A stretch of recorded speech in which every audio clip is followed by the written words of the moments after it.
Jenny தொற்று நோய், இப்ப இருக்கிற பேண்டமிக் மாதிரி கொரோனா தொற்று. கார்ல் மார்க்ஸ்க்கும் அதே தொற்று. ரெண்டு பேரும் சேரவே கூடாது, தனித்தனியா போட்டு வச்சிருக்காங்க பெட். அந்த பொண்ணு எழுதுறா, வெளியில வந்து ஏங்கல்ஸ் வராரு, உள்ள போகாதீங்கிறா. ஏன் அப்படின்னா அம்மாவும் அப்பாவும் சேர்ந்து உட்காந்து பேசிட்டு இருக்காங்க. அவங்க ரெண்டு பேரும் தான் சேரக்கூடாது, சேர்ந்தா யாராவது ஒருத்தர் செத்து போயிருவாங்கம்மா. அந்த பெண் சொன்ன பதில் என்ன தெரியுமா?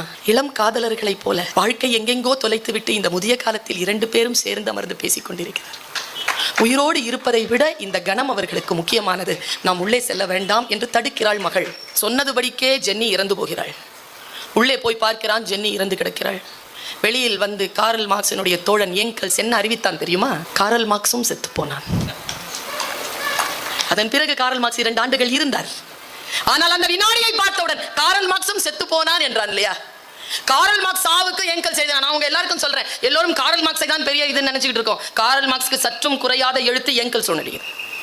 தன் நண்பனுக்காக அவன் தன்னை முன்னிறுத்திக் கொள்ளாமல் தன் பணம், தன் பதவி, தன்னுடைய நேரம் எல்லாவற்றையும் கார்ல் மார்க்ஸ்க்காக தந்தவன் ஏங்கல்ஸ். ஏங்கல்ஸ் சொன்னான், இந்த நாள், இந்த மணி நேரம் என் நண்பன் கார்ல் மார்க்ஸ் சிந்திப்பதை நிறுத்திக் கொண்டான். சிந்திப்பதை நிறுத்திக் கொள்ளுதல் மரணம். பெர்னார்ட் ஷா சொல்கிறான், நம்மில் பல பேர் 40 வயதிலேயே செத்து போகிறோம், புதைப்பதற்குத்தான் 60-70 ஆண்டுகள் ஆகிவிடுகிறது.